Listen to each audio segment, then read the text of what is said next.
नमस्कार, मैं हूं सौरभ शर्मा और आप देख रहे थे न्यूज़ कैनवास। आज हम एक बार फिर है जो एसएमएस के मेडिकल कॉलेज के सामने मौजूद है और यहाँ पे आप देख रहे होंगे कि मेरे पीछे जो है राजस्थान नर्सिंग सहयोग संघर्ष समिति द्वारा है जो आज लगातार प्रदर्शन किया जा रहा है, धरना प्रदर्शन किया जा रहा है। केवल मांग है कुछ ऐसी है कि जो ये नर्सिंग कर्मचारी है इनको जो शॉर्ट नोटिस पर हटाया गया था उनको वापस अपनी नियुक्ति दी जाए। और जो दीपक खरवाल ने आत्महत्या की थी शॉर्ट नोटिस पे, जो उनको हटाने के बाद में जो उन्होंने आत्महत्या की थी उसको न्याय मिले, उसकी वाइफ को न्याय मिले, उसके परिवार को न्याय मिले। हम बातचीत करेंगे कि तमाम जो चीज़ें हैं न्याय को लेके इनकी क्या प्रशासन से या फिर सरकार के मंत्रियों से कोई बातचीत हुई है या विपक्ष के नेताओं से कोई बातचीत हुई है, क्या इनकी मांगों को लेके कोई अभी तक कोई जानकारी इनके सामने आई है या फिर लगातार ये धरना प्रदर्शन यूँ चलता रहेगा। सर, आज लगातार धरना प्रदर्शन कंटिन्यू चलते हुए 4 से 5 दिन हो गए और कहीं ना कहीं देखा जा रहा है कि दीपक खरवाल की जो आत्महत्या हुई थी उसके बाद में अभी तक जो मुआवजे को लेके या फिर किसी भी जो है न्याय को लेके उनकी व्यवस्था को लेके कोई जो है सरकार के द्वारा कोई अभी तक सामने कुछ नहीं आया है। तो क्या लगता है कि अभी तक कुछ, क्योंकि विपक्ष भी यहाँ पे लगातार आता हुआ नजर आ रहा है? देखिए सर, आपके चैनल के माध्यम से बताना चाहूँगा कि हमारे जो साथी है दीपक, उसकी डेथ हुई थी 12 तारीख को। उसके बाद से लगातार आज तक ये धरना कंटिन्यू चल रहा है। सरकार की तरफ से कोई भी नुमाइंदा अभी तक ना तो धरने पे आके गया, ना कोई ऐसे कोई आश्वासन मिला है जिससे न्याय की उम्मीद की जा सके सरकार से। विपक्ष के लोग लगातार धरने पे आके जा रहे हैं, लेकिन जो सत्ताधीन जो लोग बैठे हुए हैं उनकी तरफ से अभी तक तो कोई भी आश्वासन नहीं मिला है। और जो हमारे साथी जो बैठे हुए हैं जिनकी सेवा समाप्त की गई है वो साथी भी लगातार दीपक भाई के समर्थन में न्याय की उम्मीद के साथ बैठे हुए हैं और उम्मीद करते हैं कि दीपक भाई को न्याय मिले। आप सोचो को कि जैसे कोई भी सड़क हादसा कोई कुछ भी होता है तो उसके लिए भी सरकार तुरंत मुआवजे की घोषणा करती है।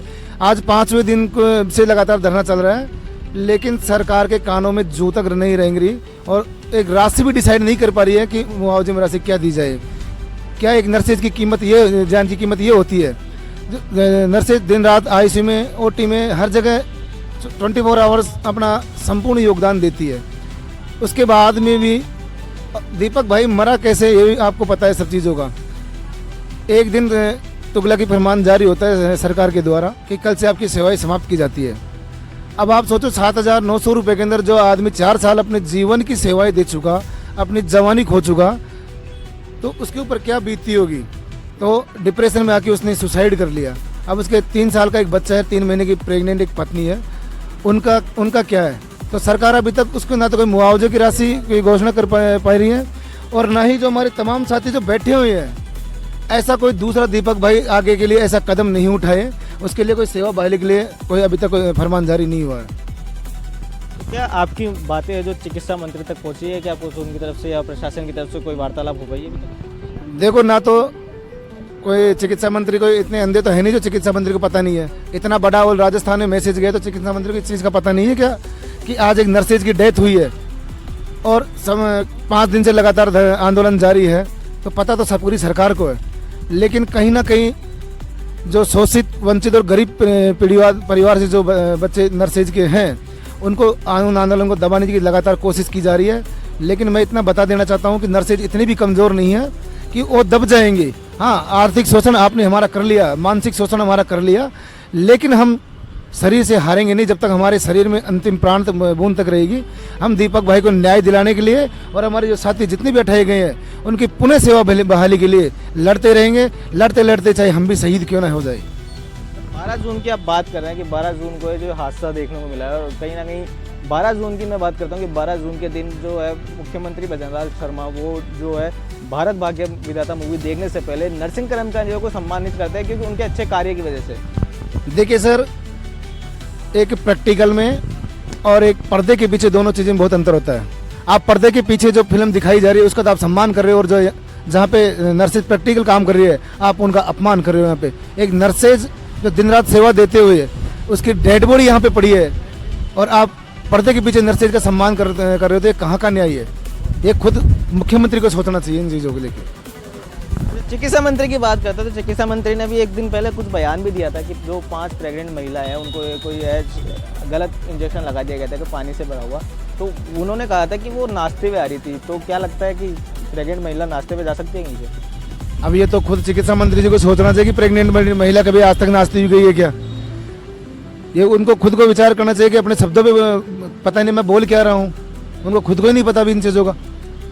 एक प्रेग्नेंट महिला कभी नाचती हुई जाती है क्या? और मीडिया में आके बयान दे रहे हैं नाचती हुई आ रही है, गाती हुई आ रही है। ये ठीक नहीं है। कहीं ना कहीं राजस्थान की जो चिकित्सा व्यवस्था है वो चरमराई गई है और ना सरकार का ध्यान है। अच्छा, आपसे सवाल रहने वाला है कि जो अभी दीपक खारवाल की आत्महत्या की है उसको लेके लगातार जो मांगे चलती हुई नजर आ रही है। अभी तक सरकार से कोई आया नहीं, लेकिन अभी देखने वाली बात है कि विपक्ष से लगातार जो नेता यहाँ के बैठ रहे हैं। अभी हाल ही में जो है कांग्रेस के जिला अध्यक्ष जो सुनील शर्मा जी वो आके बैठे तो उन्होंने कुछ आश्वासन दिया, कुछ बातचीत की। विपक्ष हमारे साथ में उस दिन जिस दिन दीपक जी की ख़त्म हुए थे उस दिन भी वो आए थे और उन्होंने बोला कि हम आपके साथ में हैं, लेकिन कहीं ना कहीं सरकार का कोई भी प्रतिनिधि या कोई अधिकारी हमारे पास में अभी आया नहीं। अब विपक्ष के आने से अभी कोई बेनिफिट्स है नहीं है, तो इसलिए हम तो सरकार से ये गुजारिश करते हैं कि दीपक भाई को न्याय और जो भी हमारे साथी हटाए गए हैं तो उनकी आके वार्ता के लिए हमको बुलाएं और कहीं ना कहीं हमको न्याय मिलना चाहिए। आरएलपी से जो है सुप्रीमो हनुमान बेनीवाल जी भी आते हैं, वो जो है बयान देके जाते हैं कि आरएलपी की तरफ से जो 5-5 लाख रुपए का मुआवजा दिया जाएगा। क्या वो अभी तक जो है नर्सिंग कर्मचारियों को या दीपक खारवाल तक उनके परिवार तक पहुँचा है? अभी इस चीज़ के बारे में अभी हमको पूर्ण जानकारी है नहीं है, लेकिन उनके पास में अब या तो सरकार हमारी मांगे माने या हमारी सुने, किसी को बुलाएं, नहीं तो हम फिर से एक बार माननीय सांसद महोदय जी के दरबार में जाएंगे और हमारी पीड़ा बताएंगे तो पता चलेगा कि भाई सांसद जी के क्या विचार हैं। लगातार जो है 4 से 5 दिन लगातार आप धरने पे बैठे हुए हैं, अपनी मांगों को लेके बैठे हुए हैं। सरकार की तरफ से कोई आपसे बातचीत करने नहीं आया, तो अब आगे क्या रणनीति रहने वाली है? अगर आपकी मांगें पूरी नहीं होती तो जो है राजस्थान नर्सिंग संघर्ष समिति आगे क्या करने वाली है? सर, सरकार की तरफ से शासन प्रशासन से कोई अधिकारी अभी तक हमारे से मिलने नहीं आया, ना बातचीत करने के लिए आया है। और जब तक शासन प्रशासन से कोई अधिकारी नहीं आएगा जब तक हम लड़ते रहेंगे, सरकार के खिलाफ बैठे रहेंगे और जब तक हमारी मांगें मानी नहीं जाती हैं हम यूं ही बैठे रहेंगे। तो लगातार जो 5 दिन से लगातार राजस्थान नर्सेज सहयोग समिति द्वारा है, संघर्ष समिति द्वारा आज प्रदर्शन किया जा रहा है, लेकिन सरकार की तरफ से जो कोई इनसे वार्तालाप के लिए नहीं आया, इनकी मुख्य मांगों को सुनने तक के लिए नहीं आया। इनको शॉर्ट नोटिस दिया जाता है और जो है कई हज़ारों जो है नर्सिंग कर्मियों को हटा दिया जाता है उनके पद से। और लगातार है जो इसी मामले को लेकर दीपक खारवाल नामक जो नर्सिंग कर्मी है वो सुसाइड कर लेता है, आत्महत्या कर लेता है। उसके बाद विपक्ष के कई नेता आते हैं, जो आरएलपी के सुप्रीमो हैं हनुमान बेनीवाल आते हैं और तमाम जो है विपक्ष भी यहाँ पे आके इनसे बातचीत करता है, लेकिन सरकार की तरफ से कोई आया नहीं। अब देखने वाली बात ये होगी कि सरकार क्या इनकी जो है मांगों को सुनेगी, मांगों को पूरा करेगी, या तो ये नर्सिंग जो है लगातार ऐसे ही धरने प्रदर्शन में बैठे रहेंगे। तमाम चीज़ें हम आपको लगातार भी दिखाते रहेंगे, उसके लिए आप बने रहें हमारे साथ और देखते रहते हैं न्यूज़ कैनवास। मेरे सहयोगी के साथ मैं सौरभ शर्मा, जयपुर राजस्थान।